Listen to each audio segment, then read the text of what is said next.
Well, hello, everybody, and thank you so much for joining us live here on this segment of Tech Beat today. Beautiful, warm summer day here in downtown Salt Lake City. I'm glad to be joined by my distinguished guest, Dan Beck, co-founder of 401 Go, among several other ventures that we'll talk a little bit more about today. And I'm going to come back around and introduce Dan officially, but quickly just wanted to run through a couple of housekeeping items. First of all, whatever platform you're joining us from, you can interact with us through the comments on that platform or chat on that platform. Dan and I will keep an eye on those items throughout the hour here, and if you've got some cool comments and questions, we'll try to get to those.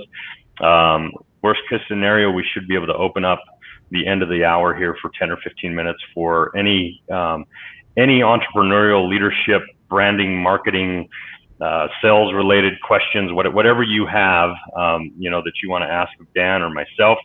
We'll be happy to open up some time at the end of the hour and we can get to those questions. My name is Earl Foote, by the way. I'm founder, CEO of Nexus Consultants. We are an outsourced IT support, cybersecurity, and cloud firm based here in northern Utah and serve a nationwide footprint. Just for everybody's, just to keep everybody in the loop on upcoming segments happening here over the next several weeks. I've got Josh Weber, co-owner of Big Red Jelly, who's going to be joining me. That's actually on July 7th. So a week and a half or so from now, or 2 weeks, I think, from now. Josh is going to be sharing a little bit about the story of how they pivoted during COVID and how that's been a massive, how it's led to a massive increase in their business. I've got Christy Holt joining me, founder, CEO of Vibonics.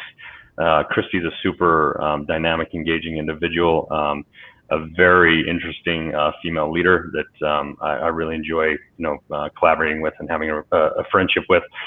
So look for information on that, as well as Stephanie Page coming up as well. So keep an eye out for announcements on those segments that will be happening over the next 6 or 8 weeks. So again, thank you for joining us. Welcome here. I want to introduce my guest, Dan Beck, here today. Dan, driven by insatiable curiosity, has launched numerous businesses in a variety of industries. Dan loves the creativity and excitement of starting companies and building brands. His approach to startups center around the application of emerging technologies with an emphasis on strategic marketing. After multiple successful exits, Dan's focus has shifted to helping hardworking Americans prepare for retirement and enabling small businesses to proactively help their employees work toward financial freedom. And that is through his current venture of 401 Go. So Dan, thank you again for joining me today, my friend. I'm so happy to have you here. I'm glad to be here. So excited. This is going to be a fantastic hour. You're a guy that I've really enjoyed getting to know over recent months. I wish we'd known each other. I wish I could say we've known each other for many years. But you've been an engaging, fun individual who's always had tons of insight as we've had interactions over recent months. And so I'm so happy to have you here with me today. So I know our chosen topic here, is leveraging some of your past entrepreneurial experience and talking about brand building and really establishing your voice, how you communicate that voice, your values, and building a loyal following, which that's one of the principal challenges of any venture, of any business, is really understanding and creating those items. And so before we kind of dig deeper into that topic though, Dan, I think it'd be valuable for the audience to get to know you a little bit more as a person, get to know your story and your journey a little bit more. So maybe just fill us in on who you are, what kind of things you like to do, where you grew up, how you got to where you are now, and sure, help us understand your entrepreneurial journey, up to this point. Yeah. So I think for me, really, it boils down to just curiosity. And I've got, kind of a creative side where I have to be making something. I grew up with a wood shop in my basement, and that was kind of like my first building of things. It was taking, wood and turning it into something, and I learned how to weld. And so I was very, hands-on, literally with creating things. And so for me, that fulfilled a lot of those kind of like creative ambitions. And then as I, kind of progressed through high school and college and was trying to figure out what I wanted to do when I grew up, I'm still working on that. I found that entrepreneurship was a great way to kind of continue to develop that, those creative abilities, as well as satisfy just my curious nature. It's everywhere I go. When I look at, and it's certainly evolved more, especially now having deeper insights into the various businesses that I've been involved in. It's almost like you have, kind of like some 3D vision when it comes to looking at businesses. And I can't help but go into a restaurant, sit down and, and like try to figure out how much money are they making here. And, so for me, it's just it's being able to satisfy kind of those, like, the highest, hierarchy of needs, that self-actualization. And for me, it doesn't really, if you look at the different businesses that I've been in, it hasn't been, in one industry or one vertical. Kind of my first career, if you will, was in video productions.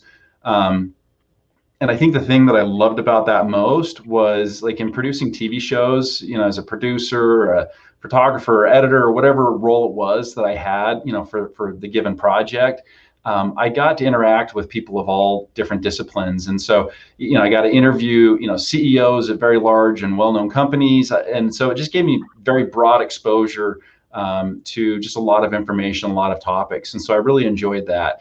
And just over the course of doing that for just a little bit shy of a decade, I kind of got burned out a little bit creatively, from a creativity standpoint, between travel and, when you're working on your own creative vision, it's one thing. When you're working on somebody else's, some of the time that's a little bit harder to do.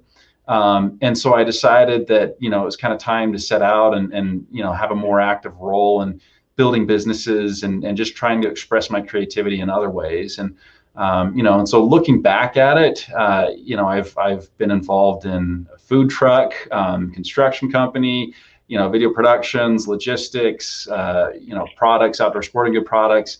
And throughout all of these, I think, some of the big, the big takeaways for me is it really came down to at the core, I'd say I'm a marketer, building brands.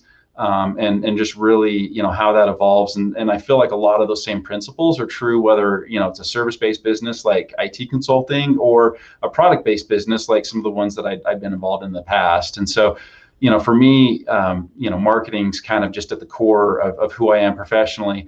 And outside of the professional side of things, when you look at the hobbies, it's very similar to what I've done professionally. I collect hobbies. So I'm very into aviation. I learned how to paraglide, a couple decades ago, and I got my private pilot's license about 6 years ago. So I love flying. I love adventure, traveling, scuba diving. I've gotten into sailing recently. So beekeeping, woodworking. So a very, very diverse set of hobbies that, again, I just find something I was like, wow, that's fascinating. And I have to immerse myself in it to really, gain exposure to it. And it's just the way that I learn. It's the way that I satisfy that creativity. Yeah, I've seen that with you in crypto as well. Yeah. Definitely latched on and, found that very fascinating and interesting. And yeah. Certainly yourself and Scott Paul and Kyle Ivins are more well-versed than myself. I mean, I know crypto well enough because, of course, we had to start helping companies pay ransom with Bitcoin, 15 or so years ago. Sure. And so we've had to become, familiar with it, but I've never dug as deep into all the different, cryptocurrencies and all the intricacies and stuff, that you and Scott and I and Kyle seem to, know about. So just, a couple of quick, observations and comments. First of all, it's interesting how similar our journeys are in that both of us have this insatiable kind of desire for creation, for having some sort of creative outlet. And so when I was younger, I actually was a pretty decent artist, sketch and oil and acrylic paints. And I originally was, kind of thought I would be an artist. And then think my parents kind of talked some sense into me and said, like, you know, artists don't make money, right? And so I kind of leaned towards and started studying, architecture, which led me into engineering, and then that led me into, into technology ultimately. But for me, I've had to figure out how to continue to have creative outlet in entrepreneurship, because, I kind of left that art creativity behind, other than music. I read, like in my late teens, I really started to latch into, onto music a little bit more. Because you've come to see us, and I appreciate that, but I'm in a band. And so outside of the office, I try to still have some creative outlets, but also, like you, try to figure out how to have some creative outlets, inside, the office as well. You mentioned a comment here, and it's funny for me because I think I drive my family nuts when we go to like dinner, or we go to, a theme park or something like that, because I totally try to completely tear apart the operations, and like, this is what's working well for them. This isn't what, this is what's not working well. Let's figure out, how much they're making off of, each head here, and, like totally try to figure out the business model and reverse engineer everything. And I'll be like, okay, well, notice how they're doing this, and this is great. This is really good.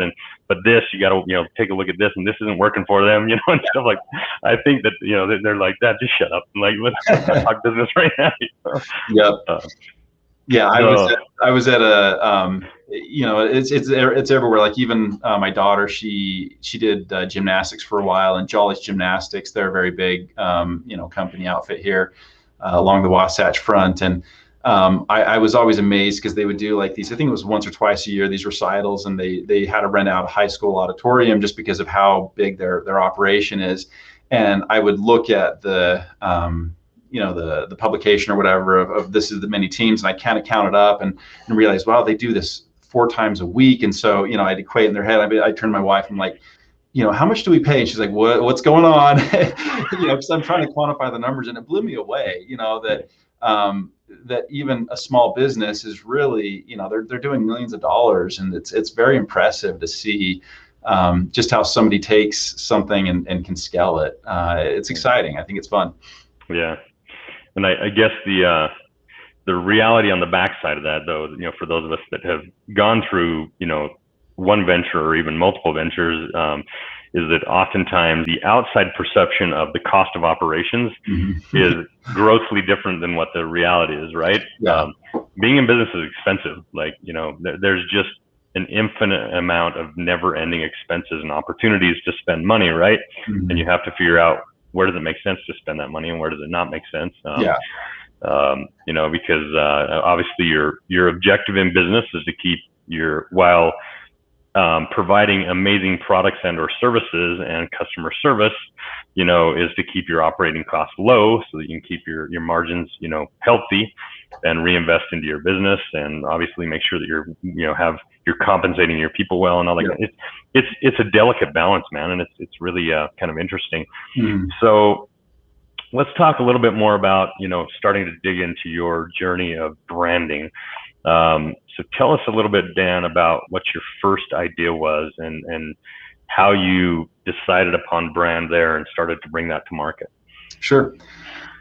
So really kind of the first brand that I built, and I've exited from this company, and when I look back on it, about 90% of the the price that I sold the business for, it was a good exit, was related purely to what accountants call goodwill. So essentially all the intangible aspects of the business. So the book value, so the inventory, furniture, fixtures, and equipment, and everything else, represented about only 10 to 12% of the overall value for which I sold the company.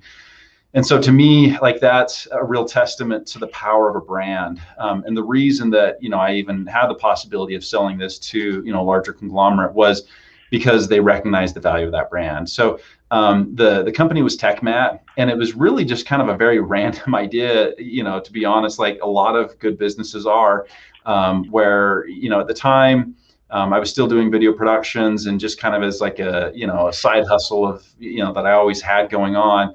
I was producing, like these mouse pads, and I put different designs on them. And I'd sell them on eBay. So I had like all the keyboard shortcuts for Final Cut Pro and all the Adobe suite of tools. And at one point I thought, oh, well, firearms are cool. Let me do some exploded view diagrams of firearms. Cause, again, I love engineering and, that sort of kind of scientific thinking. And so I thought these look great. And then I started getting feedback, and people were saying, well, this is cool, but it's too small to clean my gun on. And so, that kind of evolved into what, TechMat was, which is, it's essentially, it's a glorified large mouse pad that shows you how to disassemble, clean, and reassemble your firearm. I remember when I first started selling that and kind of those first experiences of putting it up on eBay and Amazon, and overnight waking up to, several $1,000s in sales, I was like, holy cow, this is amazing. Because prior to that, it was, as a service-based industry, I was always trading time for money. And the only way that I kind of like increased, my income was to buy someone else's time, which I would then in turn sell for more money. And so this was really kind of my first like aha moment when it came to a product-based business. I remember like at, kind of the very first wholesaler that I set up, she told me at the time, she's like, oh, this is $1 million idea. I'm like, oh, thanks. That's so sweet. But I don't think so. It turns out she was right.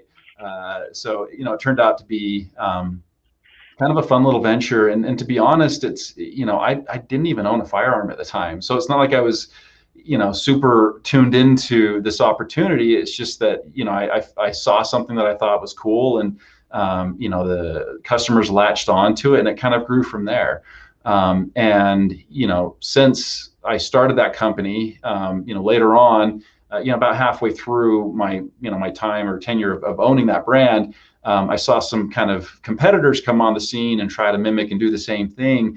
And that's where really kind of that value of a brand hit home, to where, they came in and I had really good margins. Like the unit economics for that product were phenomenal.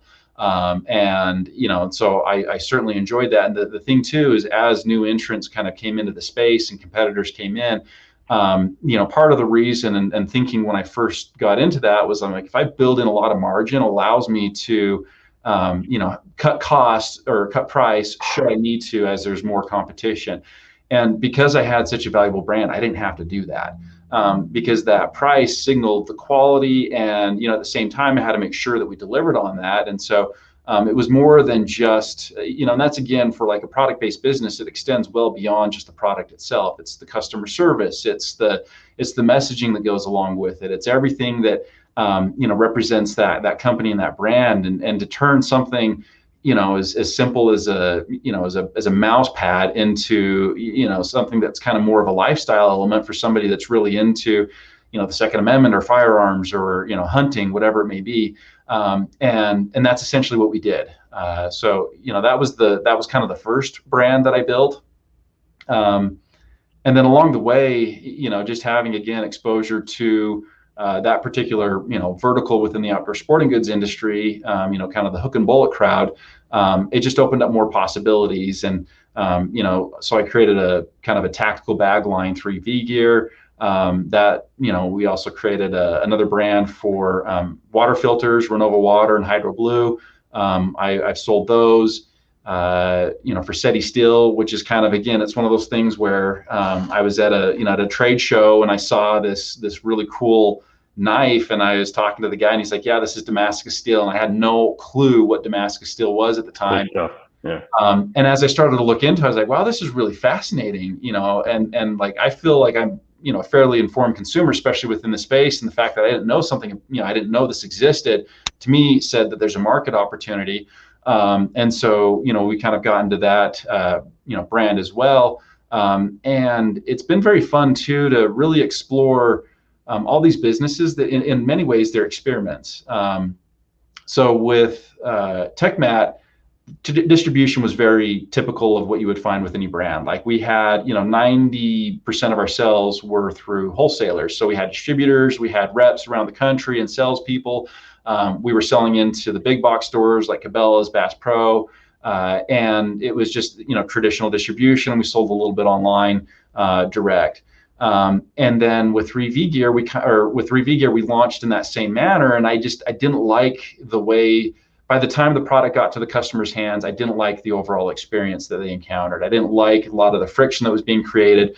And so I kind of tried this whole direct to consumer approach with 3V Gear that was, at the time it's much more common, but early on it was a little bit more experimental. And just had a lot of fun of really understanding and owning that kind of customer experience from the beginning to end, instead of really relying on distribution partners to provide that full customer experience. We wanted to do that ourselves. And so with each of these brands, I tried, Kickstarter and, a bunch of different distribution models. But for me, every business has been far more experimental than, it wasn't like, oh, we've had really good success here, let's just rinse and repeat, rinse and repeat, rinse and repeat. I get bored with that.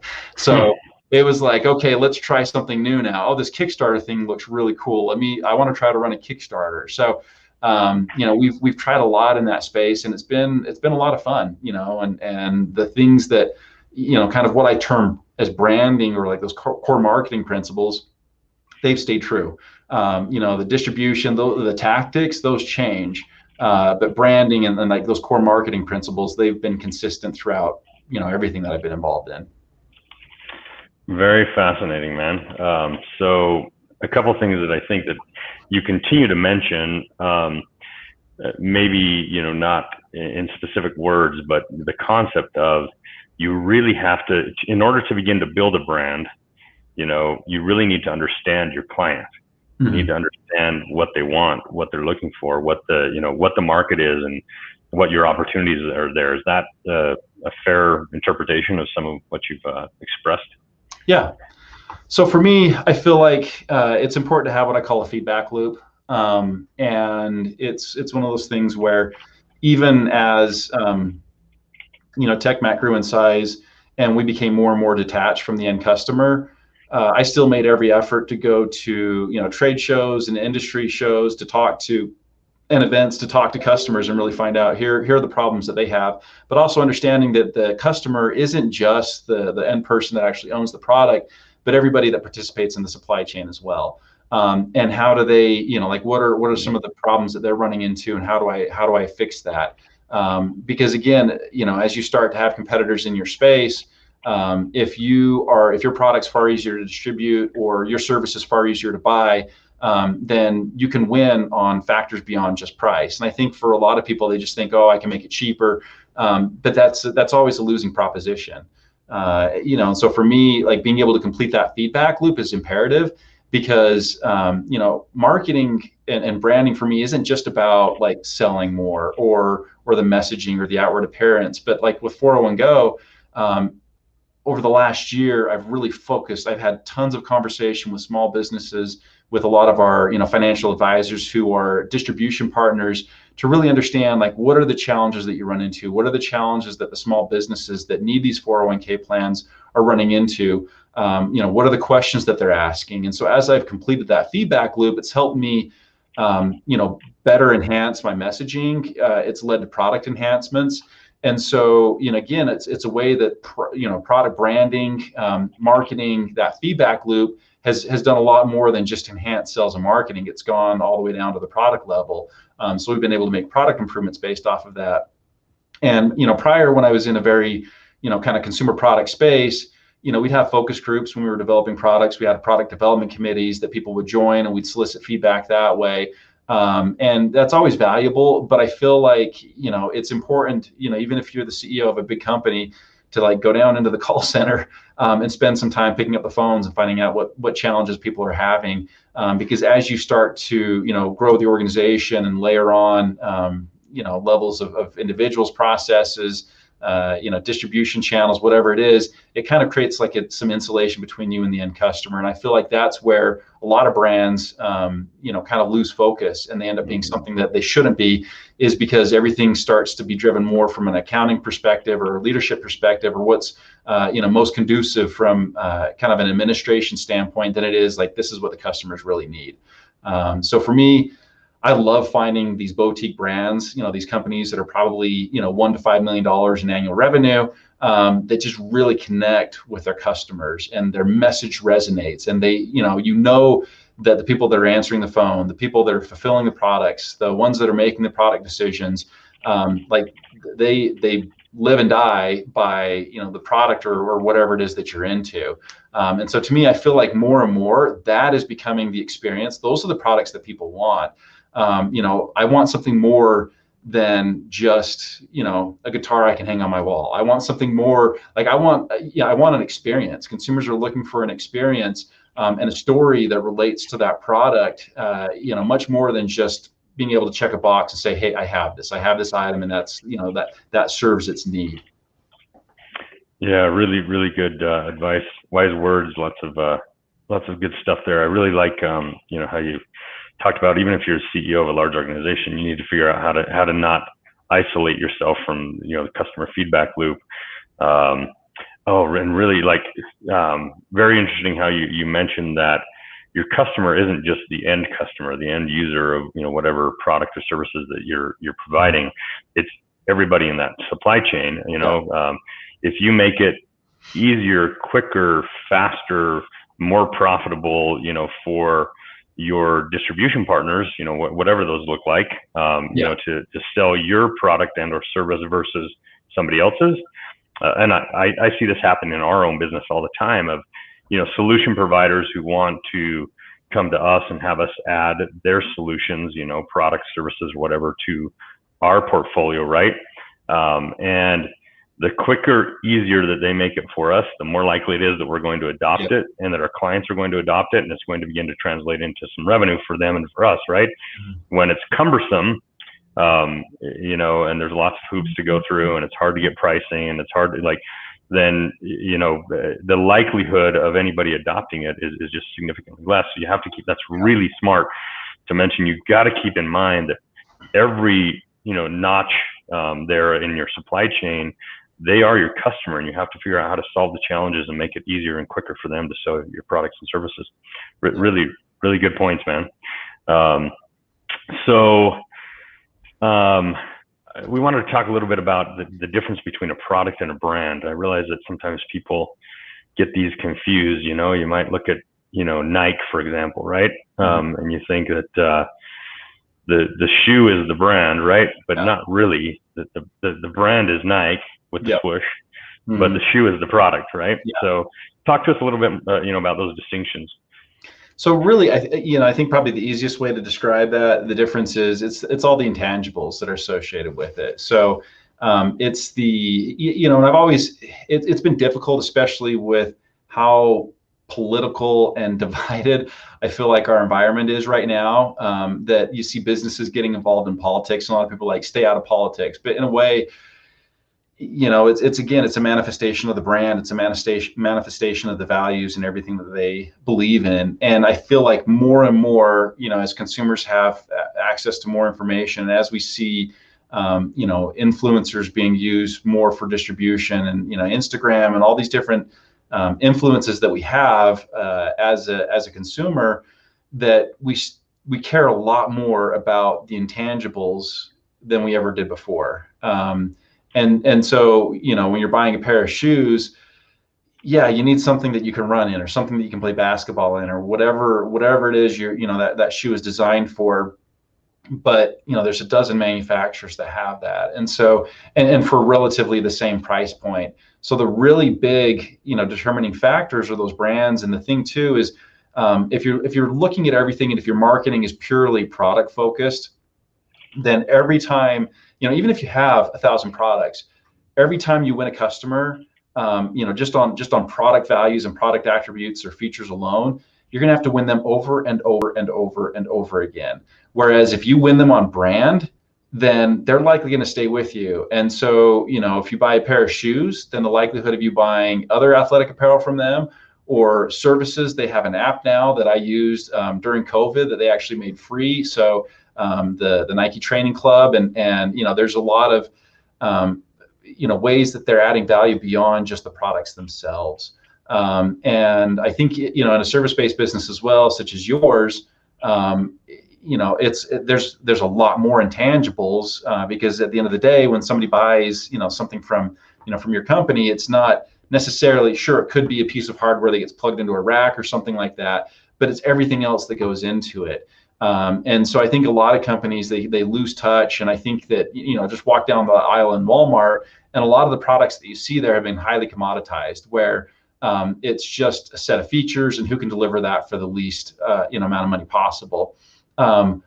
But where people really want to shop, I feel like, is where those intangibles have a lot more value. And so that's where you find companies like Patagonia that are taking a stance when it comes to environmental issues, or you find companies that are starting to really manifest those values, and do so boldly. Like, to me, that's good branding. It's really communicating like what, and people start to buy into what I call more of a lifestyle. So, I think in a lot of ways, like, you've done a very effective job of making, kind of your company lifestyle. I know that as I've interacted with, the various team members that you work with, that they all, like, it's not that this is Earl, and this is Annika, like, they all, you all have a very, I think, similar style. And to me, that's branding. Like, it's those intangibles, it's those interactions, and knowing that, you've clearly done work, whether that was something intentional or just kind of more passive. It's impressive, and you see that. And to me, when you find, and I think small companies do that really well, it's as companies scale in size that it's easy to lose touch, because you don't have people, you start to get departments in between where it's like, oh, the guys in the warehouse, they think this way, the marketing teams thinks that way, and there's not as much, like, when you're a small company, everybody's doing a little bit of everything. When a container shows up, everybody's back unloading it, but as the company grows, that starts to shift. And I think that's where it's really more important to understand how your values are being communicated through branding as a whole.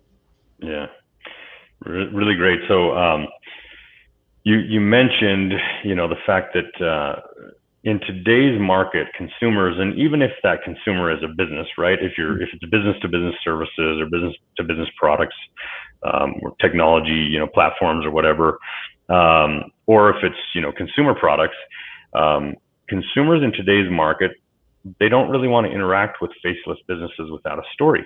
Mm-hmm. Like, they want, and it's the reason why, for example, I would say, Apple is a perfect illustration of this, or you mentioned Patagonia, or here in our own backyard, Cotopaxi, Mm-hmm. and there's many, of course, hundreds of brands that we could key in on that have done such a great job of selling the brand and the story and the face of that brand, that they create. If you've ever read the book Zombie Loyalist, and that's one I'd recommend to the audience. I really enjoy that book. But they create people that or consumers that are so loyal to their product that even when they mess up, they're far more forgiving usually. Like, they let things happen and roll because they're invested in more than just a set of features or just a product. They're invested in the story. They've got an emotional attachment there that they've bought into, and they've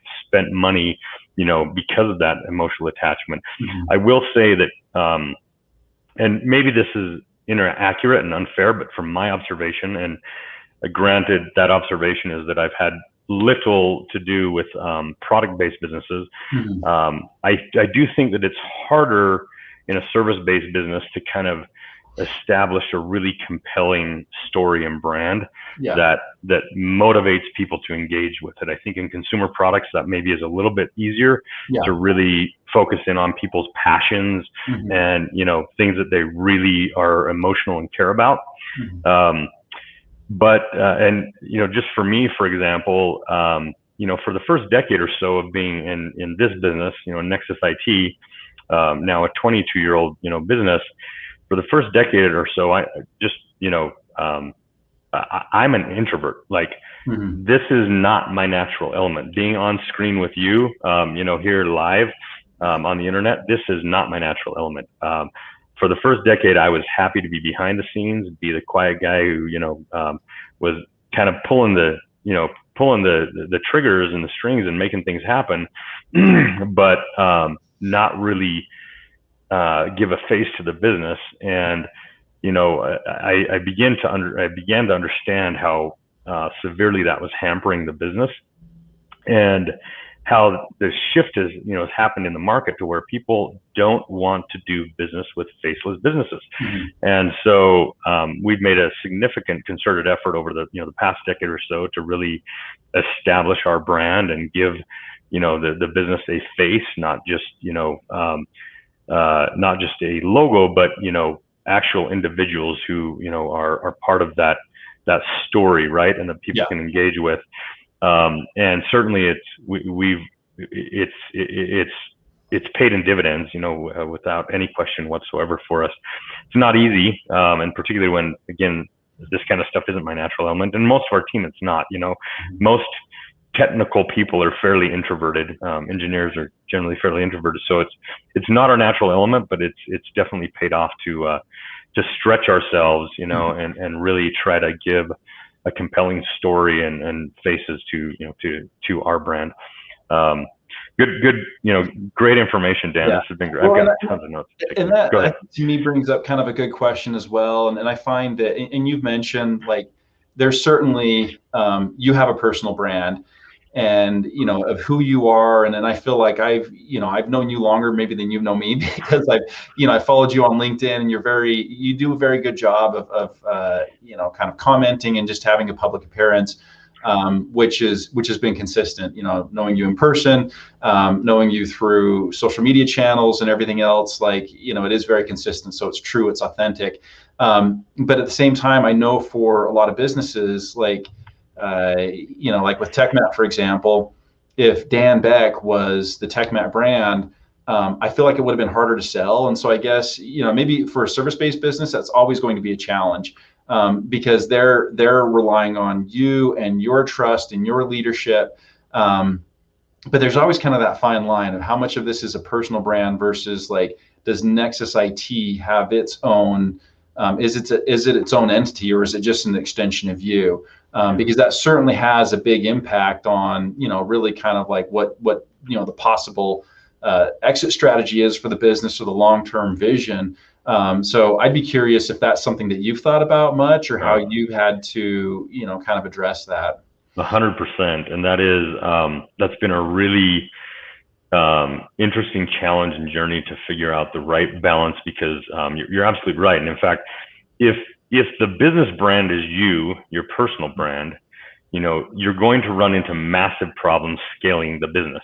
And you're going to run into, problems of, perception of the business. If you're trying to move upstream in the market and larger businesses look at you as your business is one individual, you are the brand, you are the business, when you have a team of, 20 or 30 or 50 or whatever, right? So yes, particularly in a service-based business, you have to figure out the right balance of. I do think that in today's world, like, businesses need leaders who are visible to the public, right? But there needs to be enough distinction between your personal brand and the business brand, and what the differences are there, or you will run into significant, problems of market perception and scalability. And yes, certainly if you're looking at exit strategies and stuff like that. Really, really good that you've keyed in on that. And I wouldn't say that we've found the perfect balance as of yet. It's something that we're always striving for, and it's something I'm always concerned about is, do people, because I've tried to be, to create a strong personal presence, on the internet and social media beyond the brand presence, right? I've been very cognizant of, and concerned about, do people distinguish adequately between me and the business, right? And I hope that's the case. Still working on it. And I think at the same time, though, there's also a lot of kind of capital in that personal brand. Like, think of Tesla, and from like some of the stuff that they've done in the SEC regulations and everything else, that company gets away with a lot. And I feel like a lot of that valuation is tied to Elon Musk and not necessarily the company itself. And that certainly wouldn't be possible if you had somebody else running the company. So I think that it can be highly strategic, but also, at some point in time, if you don't do a good job of like, kind of either transitioning or somehow passing on a lot of that brand value on to whatever it is you're building, then as soon as you step away, it can it'll deflate. And so it's I think that's probably the biggest challenge, and maybe more so again for a service-based business where there's not a tangible product that it looks the same whether I'm sending it or some other company is sending it. When services is very much tied to the individual, I could see how that's it's a big challenge. Yeah, 100%. And particularly in your younger years as an organization, when you're smaller and there's only a few team members and that kind of stuff, I mean, people get really attached, to specific team members, and that still happens as you scale and you grow. Like businesses and people get attached to certain people, and it's always a challenge to kind of figure out how to help people understand that they can trust an entire team, an entire brand, an entire system, an entire process, not just one specific individual. So tell us a little bit, Dan, about from like idea to launch. You've had several launches here. What does your turnaround time look like on that, and what is maybe some of your process of developing the brand before you actually take it to market? Yeah. So it's varied. I mean, like 3V Gear was more of a kind of a reactive start, meaning that I'd actually been distributing somebody else's brand and had built up quite a presence for them and done really well marketing their product to the point that I basically created my own competition. And at that point I realized it's like, why am I working so hard to build somebody else's brand? Let me build my own. And so that one, got spun up in just a matter of weeks. And, I had a lot of visibility into, what potential sales would look like and everything else. And, I think probably as a, kind of an analysis or looking at this from like a, kind of a case view, I would say Renova Water and Hydro Blue, the water filter companies, were a really good case study in terms of like starting and building a business. And for me, that I was kind of exposed to that problem. I had a, kind of like a flash sale site. It was called Deal Sergeant, where I would just buy, large closeout items and I'd sell them at just ridiculous prices. And that gave me a lot of market visibility into what sold well. And whenever I sold different water filters, they always did really well. But a lot of the feedback came back as, I'm looking for a filter that does this, this, and this. And there just wasn't anything that had kind of that feature set that a lot of people were looking for. And so I kind of started to look into it more and understand, hey, there's a gap. How do I bridge that gap? And in developing a water filter, it was very, very, very expensive. And so a lot of times when I look at, when I'm looking at building a brand or a product or a business, I'm trying to assess both, the potential outcome as well as the risk that I'm exposing myself to. And, when we developed Renova Water, the tooling cost for that product, because of the piece count and everything else, it was well over $100,000.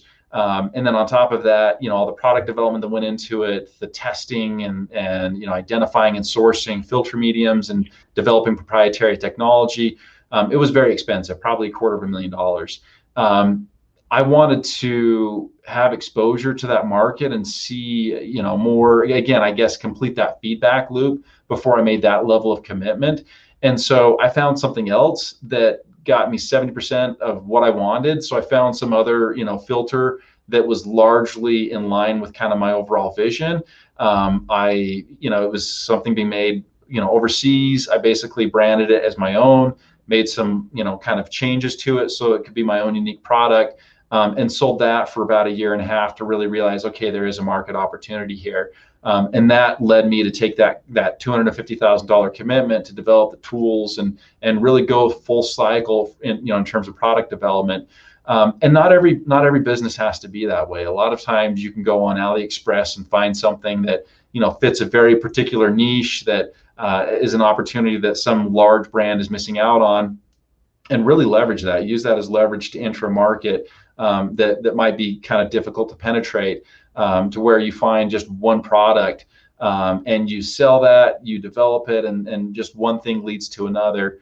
And so for me, like that kind of product development because I took a much more, I could have gone out and raised some capital and tried to execute within a year, but because I took a slower approach to it and I wanted to have a little bit more exposure to the market, it took about 2 years to fully launch.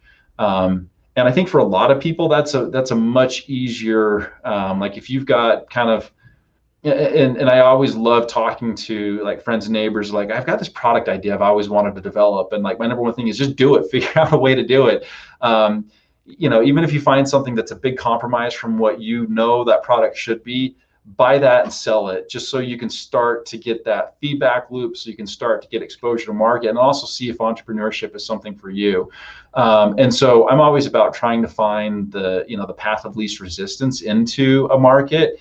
And one of the best ways to do that, so if I wanted to get into, IT consulting, for example, I'd probably go out and try to find somebody that is really good at IT, but not great at selling themselves, and just say, hey, let me sell your service for you. And so I can kind of package myself as like an IT consulting agency or IT services, but really somebody else is handling the fulfillment for me. So I would contend that in the product-based space and the service-based space, there are ways of getting into and starting a brand or starting a business that requires very little risk or very little investment.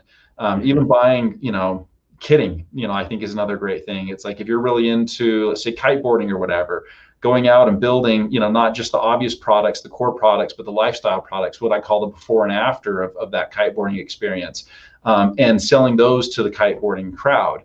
And so to me, I feel like there's a lot of ways of getting into an industry through, kind of side or back doors, if you will. Yeah, man, that's so smart.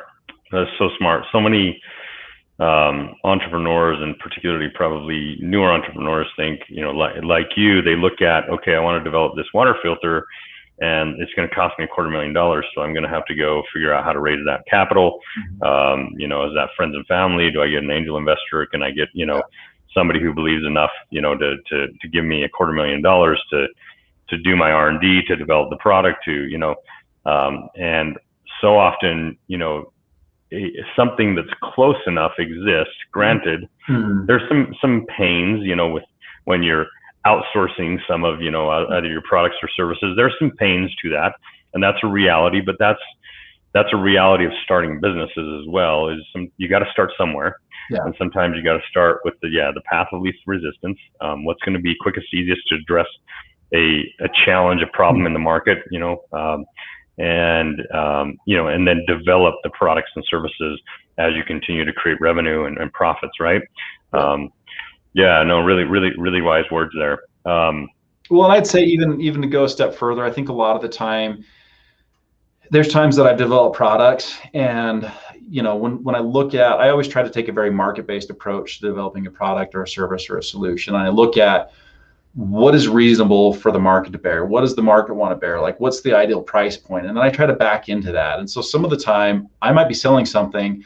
I try not to sell anything at a loss, but there's times that I'm selling something and I'm barely breaking even, knowing that once I reach a certain level of scale and volume, that I start to enjoy economies of scale, that I can begin to value engineer. So for me, the focus is first and foremost, find something that the market wants at a price point that the market wants, and then develop that.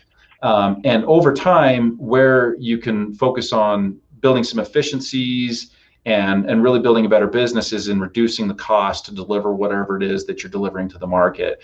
And so, there's a lot of different ways, kind of theories and ways of developing, cost for service and products. But for me, more common than anything, in the businesses that I've built, has been a market-based approach, where I go and look at and analyze, here's what is in the market, here's what, with feedback, here's what people are willing to pay for this product or service, and then let me figure out how to deliver that. And that's really, I feel like, what we've done with 401 Go. And so when you look at like our price point to offer a small business a 401k solution, we're 60% less expensive.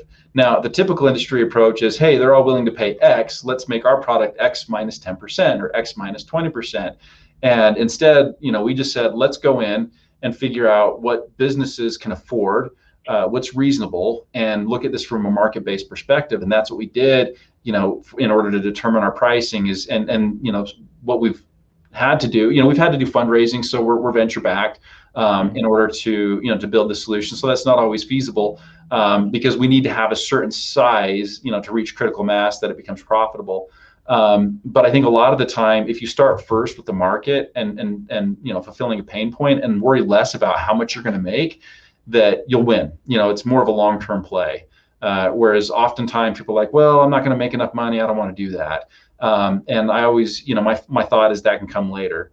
I think Ford's the perfect example. For the first, several decades that they were making, Ford automobiles, in subsequent years, they would actually cut the price of vehicles. Like that doesn't happen anymore. They'd find out how to make a vehicle for a lot less, and they would in turn sell it for a lot less. So their pricing was more because there wasn't a big market out there for automobiles. They kind of had to build their own demand and create their own market. They took more of a cost-based approach to it. But I do like the fact that they came in, and even though people were willing to pay X for a car, they said, no, we can deliver it for half that price. And that's exactly what they did.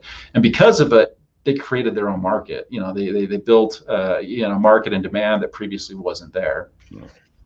Yeah, there are definitely types of businesses that their volumes and economies of scale gains. There are types of businesses that aren't, right?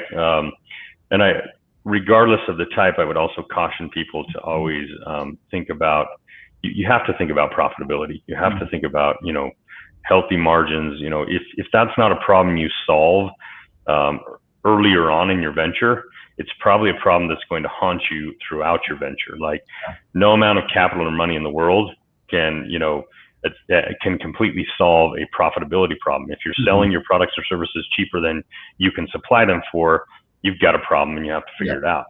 And sometimes, the market's not going to bear what it's worth, right? And sometimes you have to figure out how do we address what the market is willing to pay for this, and and provide a product or service that is of a quality that we are comfortable with, at a price that the market will bear. So I know you wanted to talk a little bit about signaling and subtext. What that all means and how it plays a part in branding. So let's dig into that. We don't have a ton of time left, but let's dig into that for a couple minutes. Yeah. So, I think for maybe kind of a story to explain that. So I've got a good buddy, he's Italian. He immigrated to the US just a couple of years ago. And we're actually partners in a business where we import, architectural products, which we sell into, really kind of high-end residential markets. So he's having on a daily basis interactions with, very well-off architects and, famous architects and interior designers, wealthy homeowners. And, everything about what that company does is very Italian. And he would always show up in a convertible Mustang. So, his dream, for Italians coming to the U.S., like the iconic vehicle is a Mustang. And so he wanted to drive a Mustang, but, finally this year I convinced him to get something that's a little bit more, appropriate for the brand and some of that signaling and that subtext. And now he shows up in an Alfa Romeo. So to me, like that's part of, again, just being consistent throughout. It's one of those things that, nobody is necessarily consciously making a decision that when they see Mauro show up in a convertible Mustang, that nope, not going to buy from this company. They don't know what they're talking about. This isn't Italian. Nobody's making that conscious decision, but there is a subconscious effect that it has in their overall impression of the company.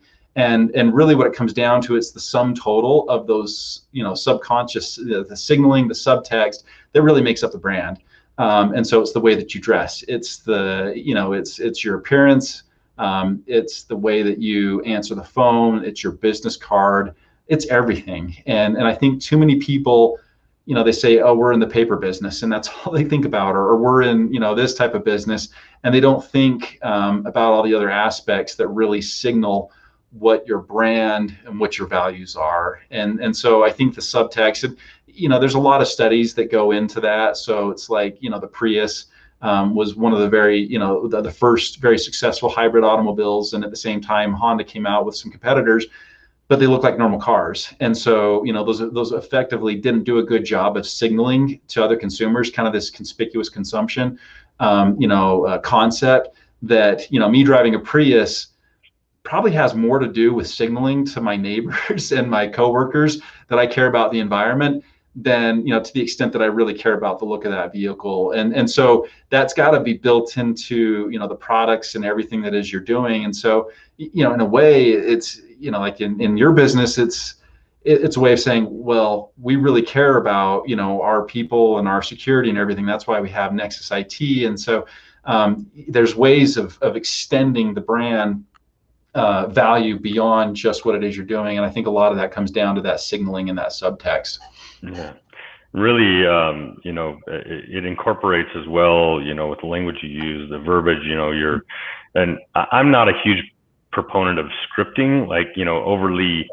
I realize at some scale, some organizations, like and you have call centers and stuff like that, you can't get away from, some fairly specific scripts, right? But I like our clients' interaction to be somewhat individualized, to not be robotic, to have, true human, authentic interaction.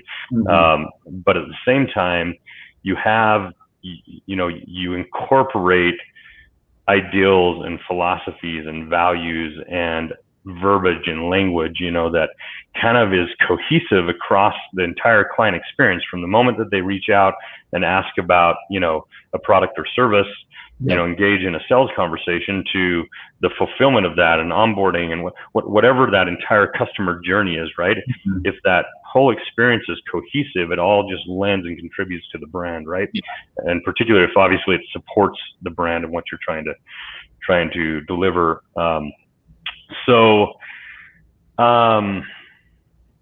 We've just got a couple of minutes left here. This is a really good question, and maybe if we can spend 2 minutes and then we'll just kind of wrap up, Dan.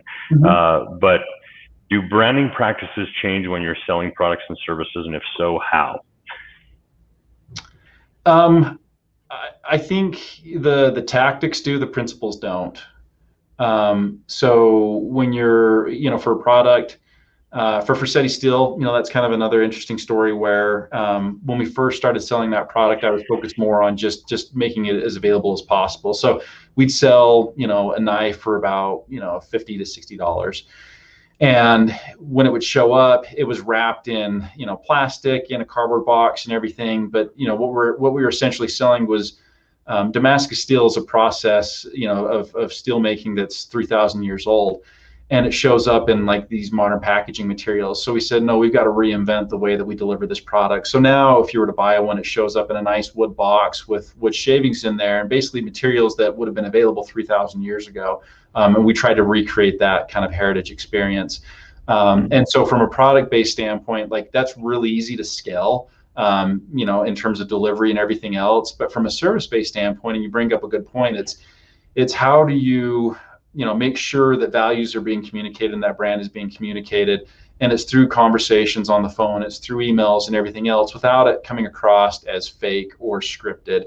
And I think that really comes down to, in a lot of ways, like hiring decisions. Are you hiring people that support the values of that brand? And again, this is a way that brand, and marketing extends beyond just a function of sales or revenue growth, and goes into even hiring practices. Like, are these employees Nexus IT level employees? Do they care about do they care about the client? So I think that's probably the biggest, differentiator is between the two. Yeah, definitely. And I can definitely speak to that in a service-based business. You when you vet candidates, you have to vet them. Do they carry themselves the way that we do? Do they, do they in general, I mean, we don't want them to be replicas of us, but, do they express themselves and speak in a similar manner? Do they hold similar core values? Do they, or what is important to us? Is it important to them? And, ultimately, that client experience, is it super important to them? Yeah. And if so, then, they're probably the right fit. If there are significant deviations there, then they probably aren't, no matter how qualified or educated they are. If they don't, if their demeanor and way they carry themselves, it doesn't support the brand, then they're probably not the right fit for your organization. So, yeah. Dan, we're about out of time here. I want to thank you so much, my friend, for joining me for this hour. This has been a ton of fun. I've learned a ton. I've got a ton of notes that I've taken here. I hope that the crowd has learned a lot. I do think that has been the case. We want to thank everybody for joining us here today. Just a quick reminder to keep a look, keep an eye out for announcements for the upcoming segments of Tech Beat with Josh Weber, Christy Holt, and Stephanie Page. Go follow myself and Dan Beck on LinkedIn and our brands 401 Go and Nexus IT. We'd be happy to interact in any manner. If you have additional questions or comments, reach out to us. Dan's a great guy. I appreciate you again. We've got some comments coming in. Great session and everything. So thank you, brother. Yeah. Really appreciate it. Have a wonderful day, everybody. We're signing off.